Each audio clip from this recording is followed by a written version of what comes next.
మనం ఈ లోకంలో ఎవరిని సేవించాలంటే మన దేవుణ్ణి మనము సేవించాలి. ఆయనకే పరిచర్య చేయాలి.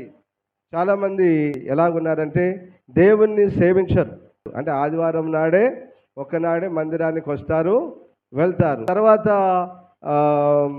వారికి దేన్ని సేవిస్తారు, దేనికి ఎక్కువ ప్రియారిటీ ఇస్తారు, ఎక్కువగా దేన్ని ఆరాధిస్తారంటే వారి పని, వారి ఉద్యోగం, వారి కుటుంబీకులను.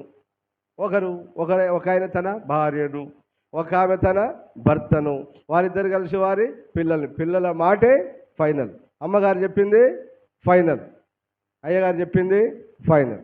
అలాగుంటాయి కొన్ని కుటుంబాలు. అది మనకు దూరం అవును గాక. ఆమేన్, హల్లెలూయా.